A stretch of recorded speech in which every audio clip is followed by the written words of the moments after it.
ইমাম ফরজ সালাতের সালাম ফিরিয়ে মোনাজাত শেষ করার পর নিজের মাথায় হাত রেখে কিছু পড়েন। এভাবে মাথায় হাত রেখে কোনো দোয়া পড়ার পক্ষে কি কোনো সহিহ দলিল আছে? আসসালামু আলাইকুম ওয়া রাহমাতুল্লাহি ওয়া বারাকাতুহু। বিরাদরান ইসলাম, দিনী প্রশ্নোত্তর পর্বে আপনাদের স্বাগত।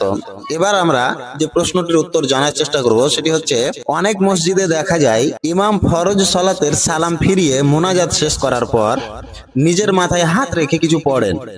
এভাবে মাথায় হাত রেখে কোনো দোয়া পড়ার পক্ষে কি কোনো সহিহ দলিল আছে? এর উত্তর হলো, সালাতের পর মোনাজাত শেষ করে মাথায় হাত রেখে নির্দিষ্ট কোনো দোয়া পড়াকে রাসূলুল্লাহ সাল্লাল্লাহু আলাইহি ওয়াসাল্লামের সুন্নাত হিসেবে প্রমাণ করার মতো কোনো সহিহ হাদিস পাওয়া যায় না। এ বিষয়ে যে কয়েকটি বর্ণনা উল্লেখ করা হয় সেগুলো সহিহ নয়, বরং কোন বর্ণনা জাল বা মাউযু বলে প্রমাণিত হয়। প্রথম বর্ণনা এসেছে আনাস রাদিয়াল্লাহু আনহু থেকে।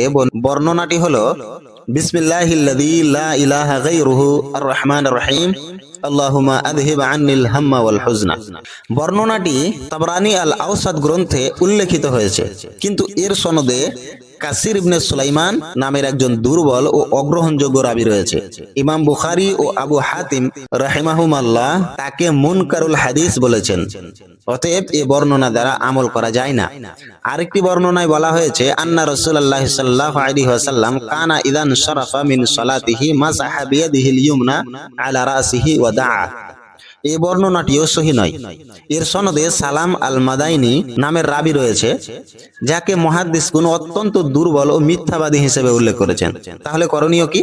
তাহলে এক্ষেত্রে আমাদের করণীয় হবে, সালাতের পর রাসূলুল্লাহ সাল্লাল্লাহু আলাইহি ওয়াসাল্লাম থেকে বিভিন্ন সহিহ জিকির ও দোয়া প্রমাণিত হয়েছে, সেগুলো দোয়াই পড়তে হবে, সেগুলো পড়াই সুন্নাত।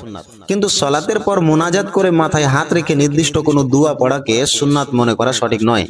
তাই কোনো আমলকে রাসূলুল্লাহ সাল্লাল্লাহু আলাইহি ওয়াসাল্লামের সুন্নাত হিসেবে পালন করার আগে তার সহিহ দলিল আছে কিনা তা যাচাই করা অত্যন্ত জরুরি। সুন্নাহর সৌন্দর্য হলো যা রাসূলুল্লাহ সাল্লাল্লাহু আলাইহি ওয়াসাল্লাম করেছেন তা করা, আর যা তিনি করেননি সেটিকে ইবাদতের নির্দিষ্ট পদ্ধতি হিসাবে গ্রহণ না করা।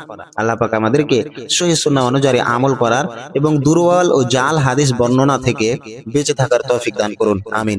আসসালামু আলাইকুম ওয়া রাহমাতুল্লাহি ওয়া বারাকাতুহু।